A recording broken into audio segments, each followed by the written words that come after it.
A blessed morning to all of you, my dear brothers and sisters in Christ. Good morning po. This is just a continuation of my reflection a while ago. Mga kapatid, alam niyo po yung feeling na alam mong mali, pero sumabay ka pa rin. Not because you agree, but because ayaw mong ma-out of place. Ayaw mong mapansin, ayaw mong maiba. So you quietly tell yourself, okay lang siguro, lahat naman ginagawa ito. And that is exactly the kind of moment we see in today's gospel. The crowd was shouting, crucify Him. But let us be real, hindi naman lahat doon galit kay Jesus. Hindi naman lahat may dahilan para saktan siya. Most of them, nakisabay lang, nadala lang ng ingay. They followed the crowd from Hosanna to crucify Him. Same people, same city, pero nagbago ang sigaw because they followed what was louder, not what was right.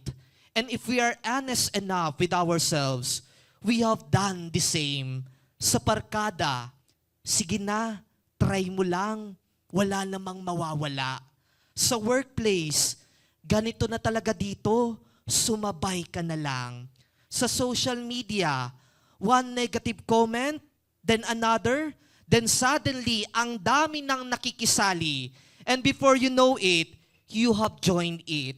Not because you are bad, but because it is easier to blend in than to stand alone.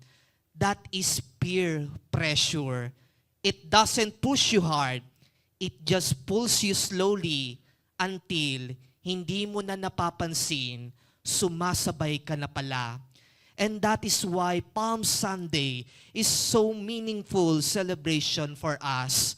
At the beginning of the Mass, mga kapatid, we held our palaspas. We waved them, remembering that moment Jesus entered Jerusalem, people were shouting, Hosanna!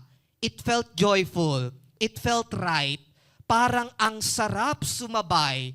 But here is the truth. The same crowd who said, Hosanna, later shouted, crucify Him.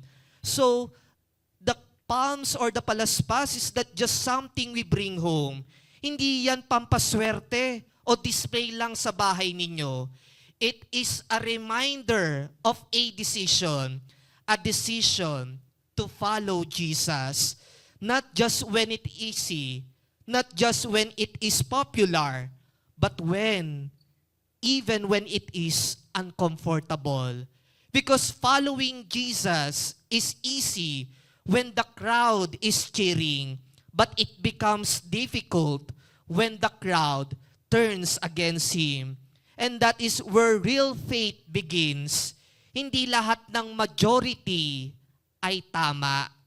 Just because everyone is doing it doesn't make it right. And faith is not about fitting in. It is about standing firm. Look at Jesus in the gospel. He didn't argue. He didn't shout back. But He stood His ground.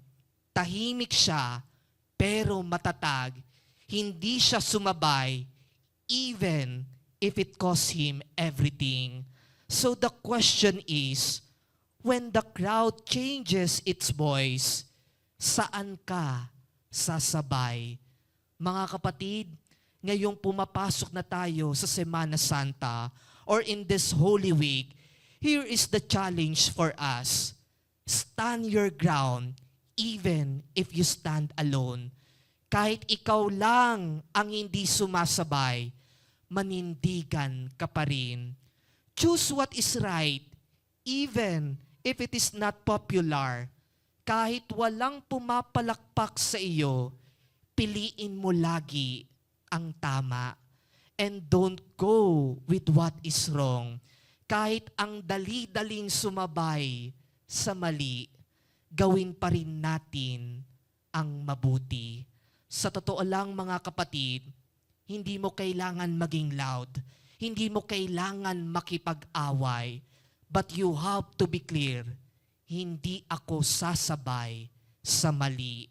And every time you see your palaspas, maybe nakasabit sa bahay, maybe nakalagay sa inyong altar, let it remind you, you don't just wave it once a year, you live it every day. Because in the end, the real question is not what the crowd is shouting.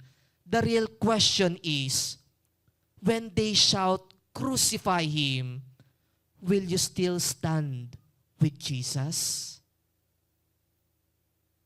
Amen.